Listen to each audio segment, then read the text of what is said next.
मिट्टी का बेटा नावल, मुसन्नफ ख्वाजा अशरफ, फसल 20।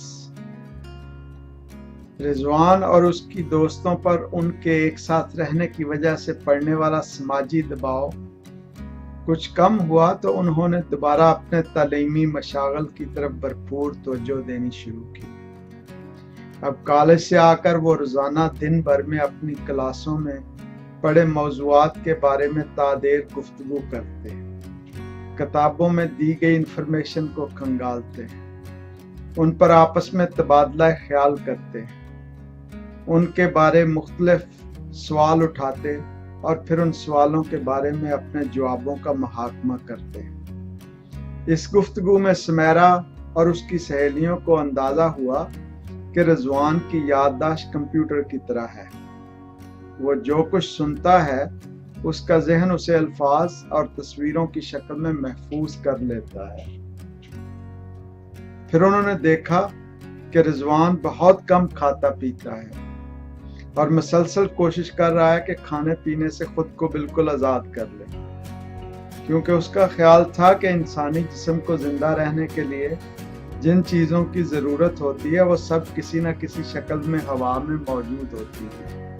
अगर इंसान खाना पीना छोड़ दे तो उसका वजूद हवा से वो सारे अनासर हासिल कर लेता है जिनसे उसे खुद को बरकरार रखना होता है। सिर्फ खाने पीने और फजलात के अखराज का सारा निज़ाम गैर फ़आल हो जाता है, जबकि इंसानी जिस्म सारी ग़िज़ाइयत फेफड़ों के ज़रिए हासिल करता है। इस मकसद के लिए रिजवान की सारी तवज्जो उन DNA पर मरकूज थी जो खाने पीने और फजलात के अखराज के निज़ाम को कंट्रोल करते और जिस्म को खुराक से एनर्जी फराहम करने के अमल की निगरानी करते हैं। तसव्वुराती सतह पर वो बड़ी हद तक इस बात से मुत्तफिक था कि एनर्जी के निज़ाम को कंट्रोल करने वाले DNA को दोबारा प्रोग्राम करके हवा में मौजूद अनासर को बराह रास्त फेफड़ों के जरिए खून में शामिल किया जा सकता, जिससे इंसानी वजूद की एनर्जी की सारी ज़रूरियात पूरी हो सकती हैं। और चूंकि हवा से मिलने वाली एनर्जी खालिस एनर्जी होगी, चनाचे फजलात के अखराज की जिस्मानी ज़रूरत ख़त्म हो जाएगी और इस तरह इंसान बगैर खाए पिए ना सिर्फ सारी उम्र जिंदा रह सकेगा बल्कि उसकी उम्र की तवालत बढ़ जाएगी, क्योंकि हवा के ज़रिए बराह रास्त जिस्म को मिलने वाली एनर्जी में वो बहुत से अनासर शामिल नहीं होंगे जो इंसानी जिस्म की शिकस्त व रेख का सबब बनते हैं। सुमेरा और उसकी सहेलियां रिजवान की इस तरह की बातें सुनती, कभी इजहार तअज्जुब करती, कभी उस सम्त में तहकीक के लिए उसकी हिम्मत बढ़ाती, कभी इस चीज़ के अखलाकी, समाजी, मुआशी और सियासी पहलुओं की तरफ उसकी तवज्जो दिलाती। सुमेरा कहती कि अगर इंसान ने खाने पीने की ज़रूरत पर कंट्रोल कर लिया तो उसके नतीजे में दुनिया का सारा कारोबारी और मुआशी निज़ाम तबाह हो जाएगा, क्योंकि बुनियादी तौर पर इंसान जो कुछ करता है वो अपने खाने पीने और रहने सहने के निज़ाम को कायम और जारी रखने के लिए करता है। बहुत से निचले तबकों के लोग जितनी मेहनत और मशक्क़त करते हैं उसकी बुनियादी वजह 2 वक्त की रोटी फराहम करना होता है। अगर उन्हें 2 वक्त की रोटी की ज़रूरत न रही तो वो क्यों काम करेंगे? क्योंकि अपने अफसरों और मालकों की धौंस धत्कार बर्दाश्त करेंगे? क्यों रोज़ाना सुबह उठकर अपनी मुलाजमतों की जगह की तरफ भागेंगे? अजरा कहती, खाने पीने की ज़रूरत के अलावा ज़िंदगी की और बहुत सी ज़रूरियात तो बाकी रहेंगी, इसलिए दुनिया का कारोबारी निज़ाम चलता रहेगा, लोग इसी तरह काम करते रहेंगे और अमलन इज्तिमाई ज़िंदगी के मामूलात पर कोई फ़र्क नहीं पड़ेगा। यास्मीन कहती, खेती बाड़ी का ज़्यादातर निज़ाम तो खाने पीने की अशिया की पैदावार के गिर्द घूमता है। अगर खाना पीना ख़त्म हो गया तो ज़मींदार और किसान क्यों फसलें बोएंगे? वो फसलें नहीं बोएंगे तो फिर ये लहलहाते हुए खेत, सरसब्ज़ व शदाब मनाजर कहाँ देखने को मिलेंगे? चाय के बागात की क्या ज़रूरत रह जाएगी? नाशपातियाँ, आड़ू, आम, सेब, अनार के बागात कौन उगाएगा? शाइस्ता कहती, ये सब कुछ यूं ही रहेगा। अगर इंसान अपनी ज़रूरत के तहत ये सब कुछ नहीं करेंगे तो फितरत अपनी ज़रूरत और मौजूदा अवामल के बाहमी इर्तबात के नतीजे में ये सारे अमल जारी रखेगी। इंसान सिर्फ अपनी ज़रूरत के तहत उनकी तंजीम और तरतीब का सिलसिला जारी रखेगा। रिजवान उनकी बातें सुनता तो कहता, हो सकता है इंसानी जिस्म की एनर्जी की फराहमी के अमल की तब्दीली से इंसान अपने जिस्म में होने वाले शिकस्त व रीख के अमल को रोकने में कामयाब हो जाए और इस तरह मौत का हमेशा के लिए खात्मा हो जाए और फिर इंसान पैदा तो हो लेकिन उसे कभी मौत ना आए। स्मेरा कहती, अगर ऐसा हुआ तो फिर तो ज़मीन इंसानों के लिए छोटी पड़ जाएगी। ज़मीन छोटी पड़ेगी तो इंसान दूसरे सियारों की तरफ सफ़र कर जाएगा, वहां जाकर आबाद हो जाएगा। क्या दूसरे सियारों पर चले जाने से उसका मिट्टी के साथ रिश्ता नहीं टूट जाएगा? और मिट्टी से रिश्ता टूटा तो उस पर दुखों और गमों के पहाड़ टूट पड़ेंगे। अजरा नुक्ता उठाती। रिजवान अजरा के ऐसे नुक्ते पर गौर व फिक्र में डूब जाता। सबको रिजवान की ये अदा बहुत अच्छी लगती। जिस तरह वो चंद लम्हों के लिए अपने अंदर गायब होता और फिर वापस लौटता तो उन्हें लगता जैसे सूरज लहजा भर को बादलों के पीछे छुपकर दोबारा नमूदार हो गया है। वो कहता है, ये सारी कायनात मिट्टी के एक बोते से बनी है। इंसान जहां जाएगा उसका रिश्ता मिट्टी के साथ किसी न किसी तरह उस्तवार रहेगा। मिट्टी ही उसकी असल है, मिट्टी ही उसकी माँ है, मिट्टी ही उसका बाप है। इस बात पर अक्सर यास्मीन बोल उठती। रिजवान, कुछ लोग कहते हैं मिट्टी उनकी माँ जरूर है लेकिन उनका बाप आसमान है। रिजवान कहता, आसमान का कोई वजूद नहीं है। आसमान एक हद्दे नजर है, उससे ज्यादा कुछ नहीं, बाकी सब फिजा है। फिर वो अपनी बात पर जोर देने के लिए कहता है कि मैंने लफ्ज़ फिजा इस्तेमाल किया है, खला नहीं, क्योंकि खला मुमकिन नहीं, सिर्फ फिजा मुमकिन है। और फिजा मादे की उन लतीफ़ सूरतों से तश्कील पाती है जिनसे इंसानी वजूद बराह रास्त एनर्जी हासिल कर सकता है। चनाचे मिट्टी का बेटा अगर खाने पीने से आज़ाद हो गया और उसकी जीन्स को दोबारा प्रोग्राम कर दिया गया तो फ़ज़ा से ज़रूरत के मुताबिक एनर्जी हासिल करके पूरी कायनात में किसी भी जगह अपने वजूद को बरकरार रख सकेगा। आमतौर पर ऐसी गुफ्तगू के दौरान रिजवान, सुमेरा, अजरा, यास्मीन और शाइस्ता के चेहरे एक बेपाया मसरत से चमक उठते। उनका वजूद पांच ऐसे सितारों में ढल जाता जो एक दूसरे को रोशनी फराहम करते और एक दूसरे से फैज याब होते। लेकिन उन पांचों सितारों में सबसे ताकतवर और रोशन तर सितारा रिजवान ही था, क्योंकि वो मुसलसल फिक्री रोशनी की शुआएं बखेरता रहता, जिससे सुमेरा और उसकी सहेलियों को अपनी तबोताब में इजाफा करने का मौका मिलता। केई में सुमेरा और उसकी सहेलियां रिजवान से 1 साल आगे थीं, लेकिन फिक्री और इल्मी गहराई में रिजवान उनसे कहीं आगे था। हमा वक्त उसके साथ रहने की वजह से सुमेरा और उसकी सहेलियों की इल्मी कारकर्दगी भी हैरान कुन हद तक बेहतर हो गई। उनकी कारकर्दगी में रूनमा होने वाली बेहतरी देखकर उनके असातिज़ा सोचने पर मजबूर हो गए कि ऐसे कौन से नए अवामल उनकी ज़िंदगी में शामिल हुए हैं जिससे उनकी तालीमी इस्तेदाद और कारकर्दगी में इतनी नुमायां बेहतरी पैदा हुई है। उनका जहन घूम फिर कर उनके लाइफ स्टाइल में तब्दीली की तरफ चला जाता। पहले वो चारों इकट्ठी रहती थी, अब उन चारों के साथ 5वां रिजवान भी शामिल हो चुका था। रिजवान ने केई में इब्तदाई चंद माह में अपनी इल्मी, अदबी और तहकीकी सलाहियतों का लोहा मनवा लिया था। सिर्फ तालिब इल्म ही नहीं, कॉलेज के सब असातिज़ा उसकी इस्तादाद और सलाहियतों के मोतरफ थे। वक्त के साथ बैनुल अक़वामी सतह पर टैलेंट की मतलाशी तंजीमों की तरफ से उन्हें मुसलसल रिजवान के बारे में इस्तफ़हामिया खतूत मिलते रहते थे। साथ ही रिजवान को बराह रास्त उनकी तरफ से मुस्तकिलन पेशकशें आती रहती थी कि अगर वो केई से अपने क्रेडेंशियल्स ट्रांसफ़र करना चाहे तो वो उसे खुशामदीद कहेंगे। गुज़श्ता चंद माह से उसके और उसकी दोस्तों के हवाले से शहर में जो बहस चल रही थी, उसकी वजह से उसने कई ऐसी मिलने वाली पेशकशों पर संजीदगी से गौर व फिक्र शुरू कर दिया था। उसकी ख्वाहिश तो यही थी कि वो केई से MBBS करे और फिर वहीं एक हस्पताल शुरू करे। اس کے ساتھ ریسرچ کا ایک ادارہ ہو جس میں میڈیکل کے لا ینحل مسئلوں کے بارے میں ریسرچ کی جائے اور پھر اس ریسرچ سے پاکستان کے عوام کو زیادہ سے زیادہ فائدہ پہنچایا جائے۔ لیکن اس کی ذاتی زندگی میں مختلف حلقوں کی طرف سے کی جانے والی مداخلت سے اس کے خیالات تبدیل ہونے لگے تھے۔ بڑے بڑے مجموعوں کے سامنے وائلن بجانے کی وجہ سے اس کی شخصیت میں سے جھجک اور دو دلی کا عنصر تقریباً غائب ہو چکا تھا۔ اسے گہری سے گہری بات سوچنے اور بڑے سے بڑا فیصلہ کرنے میں کسی ذہنی خلفشات یا دو رخے پن کا سامنا نہیں کرنا پڑتا تھا۔ اس لیے جب اسے امریکہ کے ایک ممتاز میڈیکل ادارے جانس ہاپکنس کی طرف سے دعوت وصول ہوئی کہ وہ اگر انہیں جوائن کر لے تو نہ صرف وہ میڈیکل میں اس کی تعلیم کے مکمل اخراجات برداشت کریں گے بلکہ اس کے لیے ابھی سے مناسب مشاہرہ مقرر کر دیں گے، اسے ریسرچ کی تمام سہولتیں فراہم کریں گے اور اس کے رہن سہن کے لیے اچھی رہائش بھی فراہم کریں گے۔ تو اس نے فیصلہ کیا کہ وہ KE سے MBBS کی بجائے جانس ہاپکنس سے MD کرے گا اور وہیں DNAs اور جینز پر اپنی ریسرچ جاری رکھے گا۔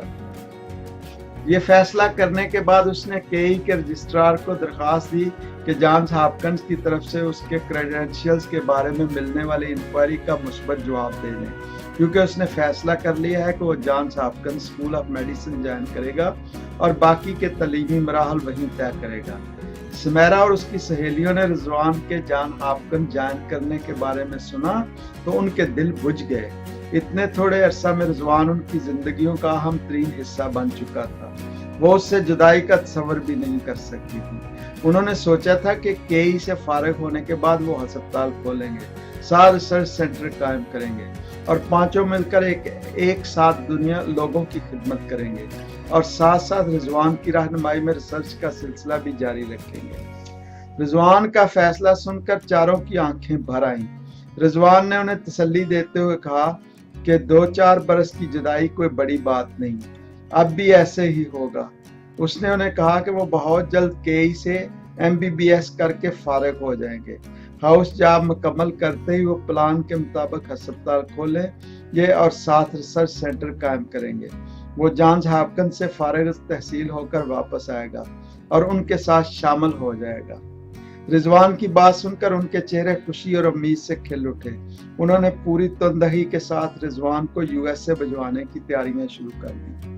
فصل 21۔ رضوان ایک چمکتے دن کی سے پیر نیو یارک ایئرپورٹ پر اترا تو اس کا دل دکھ اور خوشی کے جذبات سے معمور تھا۔ اس کا دل دکھی تھا پاکستان چھوڑنے پر، اس کا دل دکھی تھا جمال پور کی مٹی سے دور جانے پر۔ امریکہ آنا کبھی بھی اس کے پلان کا حصہ نہیں تھا، لیکن گزشتہ چند ماہ سے اس کی زندگی میں جو واقعات رونما ہو رہے تھے اس نے یہی حل مناسب سمجھا کہ جانس ہاپکنس چلا آئے اور باقی تعلیم وہاں پوری کرے۔ وہ نہیں چاہتا تھا کہ صورتحال اتنی خراب ہو جائے کہ اس کے نتائج سمیرا، عذرا، یاسمین یا شائستہ کو بھگتنے پڑے، یا جمال پور میں اس کے سیدھے سادے ان پڑھ والدین کو اس کی وجہ سے ایسے حالات درپیش ہوں جن سے نہ برداشتہ ہونا ان کے بس سے باہر ہو یا جن کی پیچیدگی کا انہیں شعور نہ ہو۔ اس کا دل خاص طور پر دکھی تھا سمیرا اور اس کی سہیلیوں کی ان پرنام آنکھوں کی وجہ سے جن کے ساتھ انہوں نے اسے لاہور ایئرپورٹ پر الوداع کہا تھا۔ کتنی کاٹ تھی سمیرا کے آخری جملے میں، رضوان یاد رکھنا ہم تمہارے بغیر بارش میں بیٹھی کبوتریوں کی طرح ہیں۔ اس جملے کا خیال آتے ہی اس کی آنکھیں بھی چھلک اٹھی۔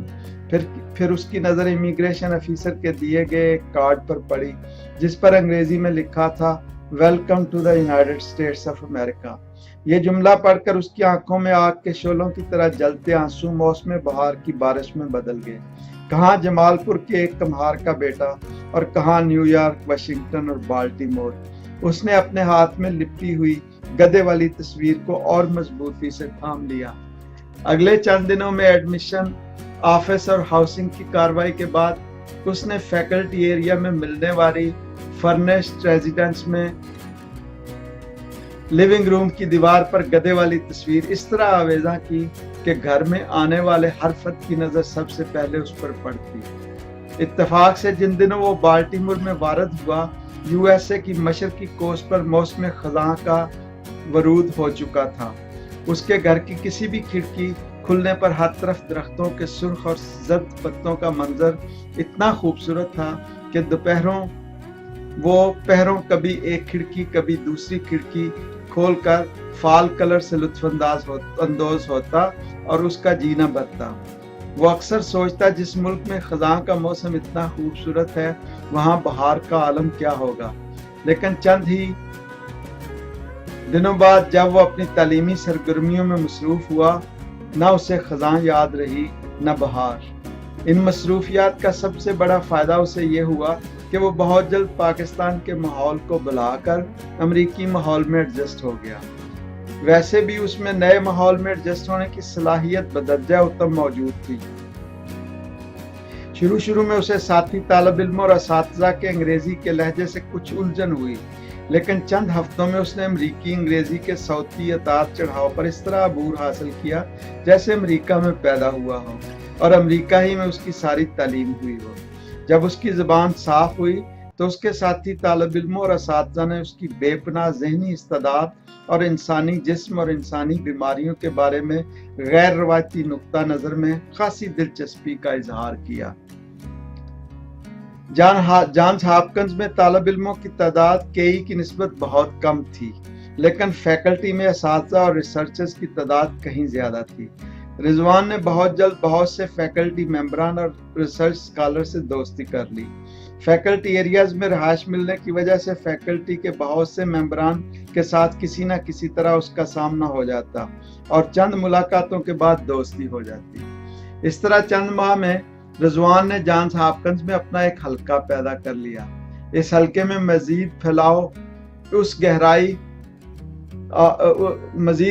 और गहराई उसके वायलिन बजाने की बेमिसाल सलाहियत की वजह से आई। अमेरिका में तकरीबन हर स्कूल में म्यूजिक की क्लासें होती हैं और सभी तालिब इल्म कोई ना कोई इंस्ट्रूमेंट बजाना जानते हैं, लेकिन उनमें से चंद एक ही म्यूजिक को संजीदगी से लेते और उसमें कमाल पैदा करते हैं। बाकी म्यूजिक की किताबों में तहरीर शुदा धुनें बजाने तक महदूद रहते हैं। उनके लिए म्यूजिक जिंदगी के अंदरूनी सेल्फ के इजहार की बजाय ज्यादातर एक मकानिकी अमल की हैसियत रखता है, जिससे लोगों की जमालियाती हिस्स की तस्कीन जरूर होती है, लेकिन उनका म्यूजिक कभी फनी मोजे की सतह तक नहीं पहुंच पाता। जब रिजवान के हम जमातों और फैकल्टी के मेंबरान को पता चला कि रिजवान वायलिन बजाने में बहुत एक्सपर्ट है, तो उन्होंने एक वीकेंड पर फैकल्टी के रहायशी एरिया में सरे शाम एक छोटी सी महफिल रखी, जिसमें बहुत से तालिब इल्म और फैकल्टी मेंबरान जिन इंस्ट्रूमेंट्स में महारत रखते थे अपने अपने फन का मुजाहरा करने के लिए जमा हुए। डॉक्टर थॉमसन जो कि बुनियादी तौर पर कार्डियोलॉजिस्ट थे और जॉन्स हॉपकिंस में कार्डियोलॉजी पढ़ाते थे, एक अच्छे वायलिनिस्ट भी थे। वो रिजवान के घर से थोड़ी दूर उसी फैकल्टी एरिया में रहते थे और उनकी बेगम जूडी थॉमसन जो कि बहुत अच्छा पियानो बजाती थी उस महफिल के मेजबान थे। जब रिजवान अपनी वायलिन उठाए डॉक्टर थॉमसन के घर पहुंचा, तकरीबन सभी मेहमान लड़के लड़कियां वहां आ चुके थे। नील लार्सन अपनी बैंजो और रिज गार्सिया अपनी क्लैरिनेट के साथ डॉक्टर थॉमसन के ड्राइंग रूम में अपनी अपनी धुनों की किताबों के साथ मौजूद थे। रिजवान चूंकि म्यूजिक की लिखी हुई धुनें नहीं बजाता था, बल्कि उसकी धुनें ज्यादातर उसकी अपनी उस्ताद तबा की इजाद थी, इसलिए उसके पास धुनों की कोई किताब नहीं थी। जूडी थॉमसन ने उसे किताब के बगैर देखा तो उसे धुनों की किताब दी, जो उसने शुक्रिया के साथ एक तरफ ये कहकर रख दी कि उसे उसकी जरूरत नहीं। शाम का आगाज जूडी थॉमसन ने पियानो से किया। रिजवान ने दूसरे मेहमानों के साथ पूरी तवज्जो से जूडी की पियानो की धुनें सुनी। पियानो की धुनें उसके कानों को बहुत भली महसूस हुई। उसने दिल की गहराइयों से उनकी तहसीन की। जूडी थॉमसन के बाद नील लार्सन ने अपनी बैंजो की धुनों से हाजरीन को महसूस किया। नील लार्सन ने बैंजो बजाना खत्म की तो रिज गार्सिया ने क्लैरिनेट से धुनें अलापना शुरू कर दी। जब रिज गार्सिया क्लैरिनेट बजा चुका तो डॉक्टर थॉमसन ने कहा वो रिजवान के एहतराम में उससे पहले वायलिन बजाएंगे, लेकिन साथ ही कहने लगे चूंकि रिजवान का ताल्लुक पाकिस्तान से है, इसलिए पाकिस्तान की मुनासबत से वो जो धुन बजाएंगे उसका टाइटल है पाकिस्तानी आर्म्स डीलर की बेटी। जब डॉक्टर थॉमसन धुन का नाम बता रहे थे, रिजवान को धुन के टाइटल से हल्का सा तज़हीक का पहलू निकलता महसूस हुआ। डॉक्टर थॉमसन ने पाकिस्तानी आर्म्स डीलर की बेटी नाम धुन वालन पर बजाई तो बाकी हाजरीन के साथ रिजवान को भी वो धुन खासी पसंद आई। डॉक्टर थॉमसन ने धुन के तसर में गहराई पैदा करने के लिए धुन को कई मुख्तलिफ तरीकों से पेश किया। बाकी सब के साथ रिजवान ने भी डॉक्टर थॉमसन को दिल खोल कर दाद दी। डॉक्टर थॉमसन वालन से पाकिस्तानी आर्म्स डीलर की बेटी की धुन बजाकर दास समेट चुके तो कहने लगे, अब जॉन्स हॉपकिंस कम्युनिटी के नए मेंबर रिजवान वालन पर अपने फन का मुजाहरा करेंगे और रिजवान के बाद हम सब मिलकर एक साथ कुछ धुनें बजाएंगे। रिजवान ने अपना वालन अपने बाएं कंधे पर और बाएं हाथ की उंगलियां वालन के तारों पर दुरुस्त की और दाएं हाथ से बाव वालन पर रखते हुए बोला, आज वो सिर्फ एक धुन बजाएगा और उस धुन का टाइटल है a trip to Pakistan. Doctor Thomson ने पाकिस्तानी आर्म्स डीलर की बेटी के नाम से धुन पेश की है, लेकिन उसे ट्रिप टू पाकिस्तान में आप वाक़ियतन वालन के जरिए पाकिस्तान की सियाहत पर जाएंगे। चूंकि आप अमलन पाकिस्तान नहीं गए, लेकिन फितरती मज़ाहत और इंसान चूंकि हर जगह एक ही जैसे होते हैं, इसलिए ट्रिप टू पाकिस्तान से आप जिन तसव्वुराती कैफियत से गुजरेंगे वो हकीकत के बहुत करीब होंगी। अब दिल थाम कर बैठे और चलें पाकिस्तान, ये कहकर उसने वालन पर बाव को हरकत देनी शुरू की और कमरे में बैठे सब लोगों की आंखें खुद ब खुद बंद होना शुरू हो गई। उन्होंने चाहा कि उनकी आंखें बंद ना हो, लेकिन अब उन्हें खुद पर इख्तियार कहाँ था। उनके दिल, उनके दिमाग और उनकी रूहें रिजवान की वालन की धुनों की गिरफ्त में थी। वो उसके वालन की धुनों के साथ ग्वादर और कराची के साहलों पर प्रवास कर रहे थे। सिंध और पंजाब के सहराओं, वादियों और दूर दूर तक फैली आबादियों की सियाहत कर रहे थे। आबादियों में मेहनत कशों को खस्ता हाली के बावजूद सख्त मेहनत से काम करते देख रहे थे। आबादियों के बाहर खेत खलियान देख रहे थे, खेतों में हल चलाते किसान देख रहे थे, झोंपड़ियां और महलनुमा घर देख रहे थे, दरिया देख रहे थे, नहरें देख रहे थे, झीलें देख रहे थे, पहाड़ों में बल खाती सड़कें देख रहे थे और बर्फ से अटी पहाड़ों की चोटियां देख रहे थे। रिजवान ने एक माहिर पतंगबाज की तरह कई बार अपने वालन की धुनों से उनके तस्वर की पतंगों को दाएं बाएं, ऊपर और नीचे घुमाया और फिर ग्वादर और कराची के सालों से उन्हें वापस बाल्टीमोर ले आया। रिजवान ने वालन बजानी बंद की तो वहां बैठे सब लोगों को महसूस हुआ कि वो ख्वाबों की दुनिया में एक अजनबी मुल्क के सफर से वापस लौटे हैं। वो सब अपनी जगहों पर खड़े होकर देर तक तालियां बजाकर रिजवान को दाद देते रहे। डॉक्टर पेट थॉमसन और जूडी थॉमसन ने उस शाम का अगला सेशन ये कहकर ख़त्म कर दिया कि इस तजुर्बे के बाद गुंजाइश नहीं रह गई कि सब मिलकर म्यूजिक बजाएं और इस खूबसूरत कैफियत को ख़त्म कर दें जो रिजवान ने अपनी वालन से पैदा की है। इसके बाद वो सब शरीके महफल थे और रिजवान जाने महफल। जॉन्स हॉपकिंस ने रिजवान के लिए अपने बाजू इस तरह वाह किए और अपनी आगोश ऐसे कशादा की कि वो तितली की तरह जहाँ चाहता चला जाता, जिस गुल पर चाहता बैठ जाता, हर को से खुश आमदीद कहता। वो वाक़ियतन कई से जॉन्स हॉपकिंस और पाकिस्तान से अमेरिका आ चुका था। पाकिस्तान की तरह अमेरिका भी उसे अच्छा लगा। फसल 22। डॉक्टर थॉमसन और जूडी थॉमसन के 2 बच्चे थे, एक बेटा और एक बेटी। बेटा शादीशुदा था और अपनी बीवी के साथ अलग से रहता था, ताहम बेटी हैदर बेटे से छोटी थी और ताहल अपने माँ बाप के साथ रहती थी।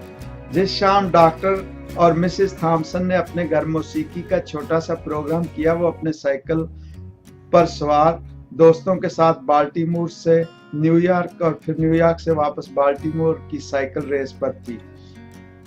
वो ग्रुप रेस से वापस लौटी तो डॉक्टर थॉमसन और उसकी अम्मी जूडी थॉमसन ने उसे रिजवान की वायलिन वाले तजुर्बे के बारे में बताया। माँ बाप और भाई के मौसीकी से वाबस्ता होने की वजह से उसे मौसीकी हैदर की जान थी। वो खुद भी कई इंस्ट्रूमेंट बजाती थी, लेकिन अपनी माँ की तरह वो भी पियानो की एक्सपर्ट थी। उसने रिजवान के सहर अंगेज वायलिन के बारे में सुना तो पहले उसे यकीन न आया, फिर कंधे उचकाती हुई बोली, क्या वायलिन बजाने के अलावा हमारा पाकिस्तानी मेहमान साइकिलिस्ट भी है कि नहीं? رضوان نے کبھی زندگی میں سائیکل نہیں چلائی تھی، اس لیے نہیں چلائی تھی کہ اسے کبھی سائیکل چلانے کی ضرورت محسوس نہ ہوئی۔ جمال پور اتنا چھوٹا تھا کہ وہاں سائیکل کی ضرورت نہیں تھی۔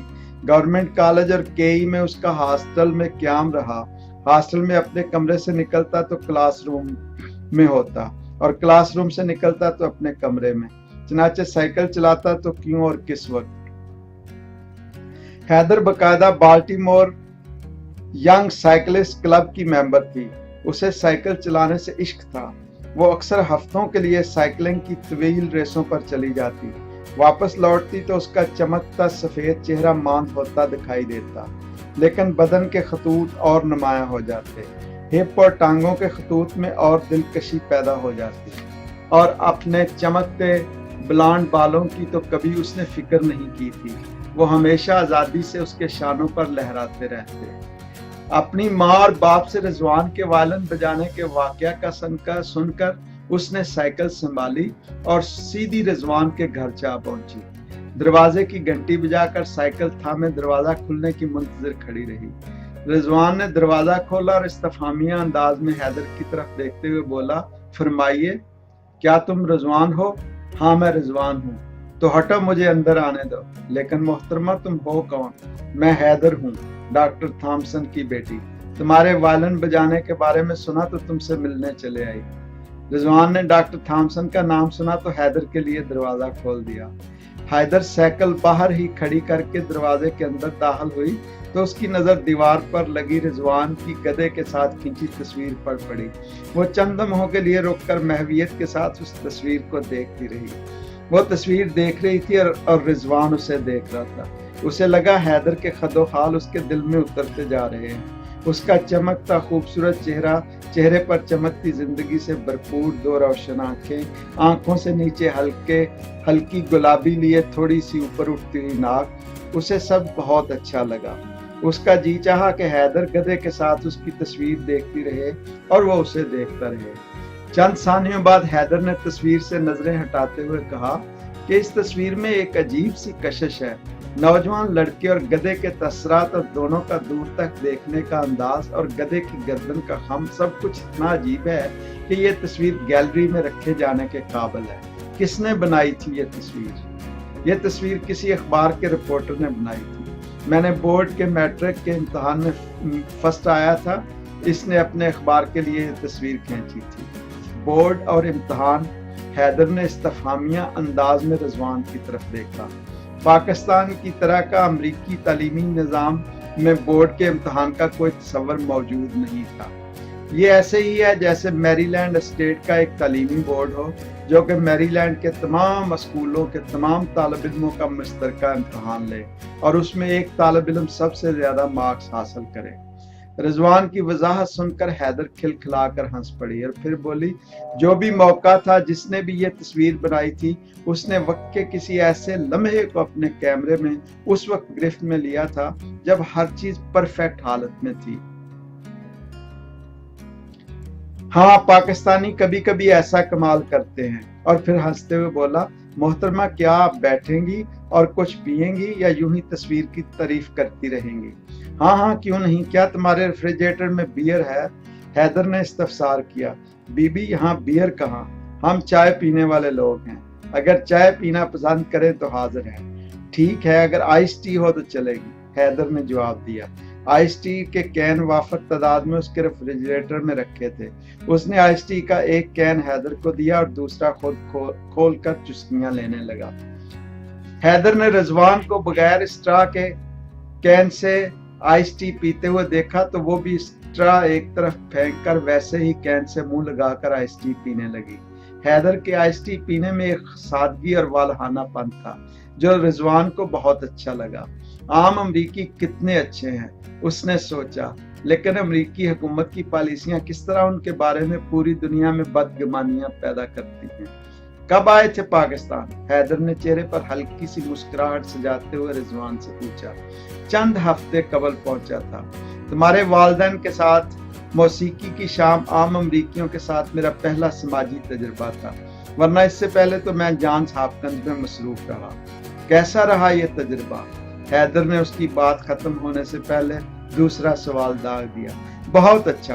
डॉक्टर थॉमसन और मिसेस थॉमसन ने चंद लोगों को दावत दे रखी थी, लेकिन सब बहुत क्वालिटी के लोग थे। मजेदार बात यह है कि वहाँ सबको मौसीकी से दिलचस्पी थी।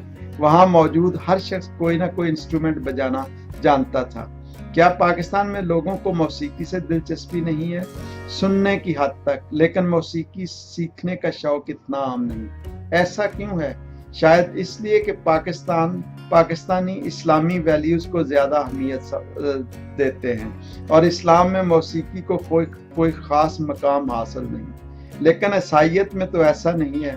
यहाँ तो चर्च में इतवार के इज्तिमा के लवाजमात उस वक्त तक पूरे नहीं होते जब तक खुदा के हमदिया गीत ना गाए जाएं। खुदा और रसूल के हमदिया गीत वहाँ भी गाए जाते हैं, लेकिन समाजी सतह पर मौसीकारों को कदर की निगाह से नहीं देखा जाता।